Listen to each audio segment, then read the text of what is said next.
Welcome to Padma's kitchen. ఈరోజు సంతులా చూపిస్తాను, Orissa special. చేద్దాము. దానికోసము అలసందకాయలు తీసుకున్నాను. అలసందకాయలు, బీరకాయ, బెండకాయలు, పొట్టలు, వంకాయ, ఆలు, పచ్చి బొప్పాయి అండి, పచ్చిబొప్పలకాయ, పూలకోబి తీసుకొని ముందుగా ఆలు బొప్పాయి కట్ చేసి పొడవుగా కట్ చేసుకోవాలి. వేడి నీళ్ళు పెట్టి నీళ్ళలో వేసాను ఉడకబెట్టడానికి. పసుపు వేసి ఉప్పు వేసాను. ఆ తర్వాత మిగతా కూరగాయలు కట్ చేసుకున్నాను. అన్నీ పొడవుగానే కట్ చేసుకోవాలి. కొంచెము ఈ సంతులు అట్లానే చేస్తారు.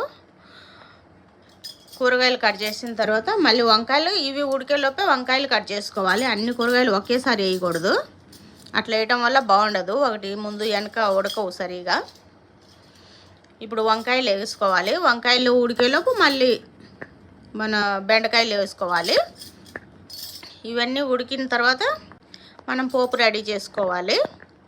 ఇది 90% 90 మంది ఇళ్ళల్లో ఇదే ఉంటుంది. ఒరిస్సాలో రాత్రిపూట రొట్టెలోకి డైలీ చపాతీ తింటారు. ఇక్కడ చపాతీలోకి సంతులా ఉంటుంది 90% ఇళ్ళల్లో. 10% ఇళ్ళల్లో తడక అని అది ఉంటుంది. 2 టమాటోలు తీసుకొని టమాటోలు పేస్ట్ చేసి వేయాలి, మిక్సీలో పట్టేసి, లేదంటే పిసికి వేయండి. ఇవన్నీ ఉడుకుతాయి. నేను నల్లుప్పు కూడా వేసుకున్నాను. ఇక నల్లుప్పు వేయరు మామూలుగా. నల్లుప్పు వేస్తే రుచి ఎక్కువ వస్తుంది. నల్లుప్పు వేసుకోండి. మన కూరగాయలన్నీ ఉడికాయి. పక్కన తాలింపు కోసము తెల్లబాయలు, కరివేపాకు, జీలకర్ర, ఆవాలు తీసుకున్నాను. ఇది ఉల్లిగడ్డ కూడా కట్ చేసుకున్నాను. పచ్చిమిర్చి ఒక 4 వేసాను. ఇంతేను, కారం ఏమి ఉండదు. 4-5 పచ్చిమిర్చి వేసుకోవడమేను. ఇది వేడివేడి అన్నంలోకి కూడా కొంచెం నీళ్ళుగా చేసుకుంటే వేడివేడి అన్నంలోకి కూడా బాగుంటుంది, కారం లేకుండా. కూరగాయలు ఎక్కువగా తినాలనుకునే వాళ్ళు ఇట్లా చేసుకొని తినొచ్చు.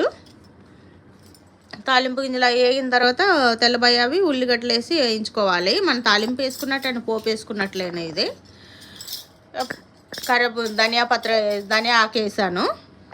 ధనియా ఆకు వేసి కలబెట్టి సంతులలో కలిపి ఇంకా మనం కూర రొట్టెలో దేంట్లో అయినా అన్నంలో అయినా తినొచ్చు. ఇది ఒరిస్సా స్పెషల్. లైక్ చేయండి, సబ్స్క్రైబ్ చేయండి. ముందు ఇట్లాంటి వీడియోలు మీకు ఎన్ని కావాలంటే అన్ని పెట్టేస్తాను. ఓకే, థ్యాంక్ యూ చూసినందుకు. ఈ ఒరిస్సా స్పెషల్ సంతుల చేసుకొని తినండి. కూరగాయలు ఎక్కువగా తినాలనుకున్న వాళ్ళు ఇట్లా తింటే బాగా తినొచ్చు. కూరగాయలు, అన్నం తక్కువ, కూరలు ఎక్కువ.